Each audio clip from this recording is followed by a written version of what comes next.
존경하는 국민 여러분, 국회 외교통일위원장 김석기 국회의원입니다. 이 자리에는 국방위원장 성일종 의원님 그리고 정보위원장 신성범 의원님도 함께 해 있습니다. 지금 대한민국은 위기입니다.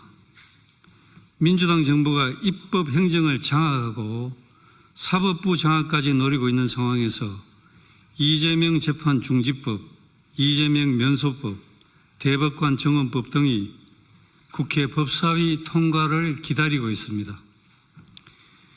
2004년 제17대 국회부터 제1당이 국회의장, 제2당이 법사위원장을 맡는 것이 관행화되었습니다.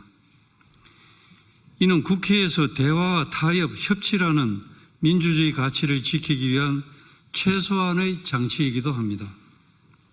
그러나 2020년 21대 국회에 들어와서 민주당이 국회의장과 법사위원장을 모두 독식하면서 그 관리를 깬 이후에 국회는 대화와 타협, 협치라고는 찾아볼 수 없는 모습으로 변모하기 시작했습니다.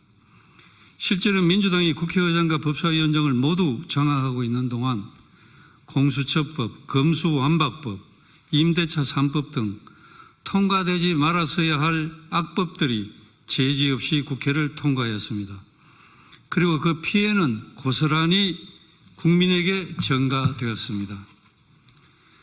그리고 제22대 국회에서는 이재명의 민주당이 다시 국회의장과 법사위원장을 전부 가져가면서 한층 더 강력해진 입법 독재가 자행되었습니다.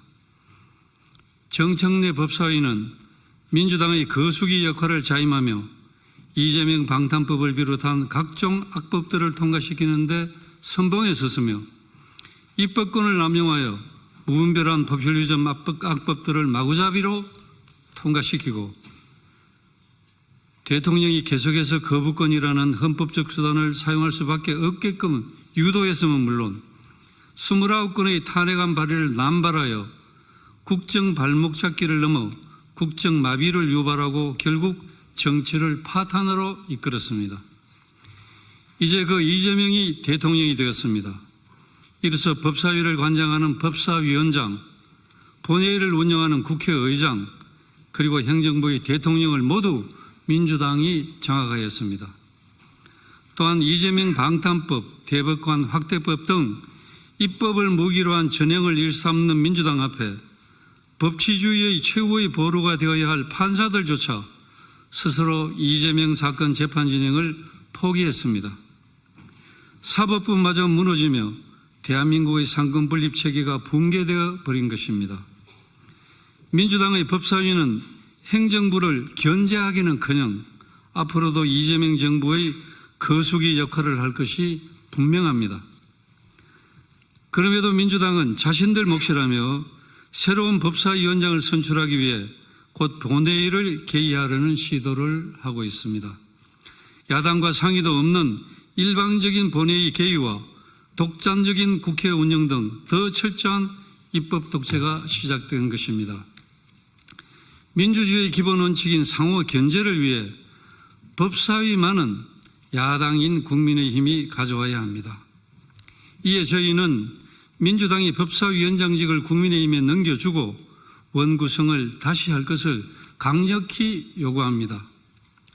법사위원장을 국민의힘이 가져와 견제와 균형이라는 민주주의의 대원칙을 바로 세우는데 민주당이 협조한다면 여당이 중요하게 생각하는 저희 세 사람이 맡고 있는 국회 외교통일위원장, 국방위원장, 정보위원장직 모두를 민주당에 넘길 의향이 있습니다.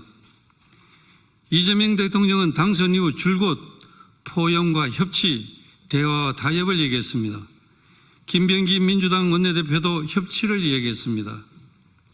그 협치라는 말이 과거 박근혜 전 대통령을 향해 존경한다니까 진짜 존경하는 줄 알더라고 했던 이재명 대통령이 협치한다니까 진짜 협치한다는 줄 알더라는 식의 협치를 말하는 것인지 국민들께서 지켜보고 계십니다. 무너진 상권 분립을 다시 세우고 민주주의 정신을 회복시켜야 합니다. 국민의힘이 법사위원장을 요구하는 것은 절대 무리한 요구가 아닙니다. 대한민국의 상권 분립과 민주주의를 지키기 위한 최소한의 요구입니다.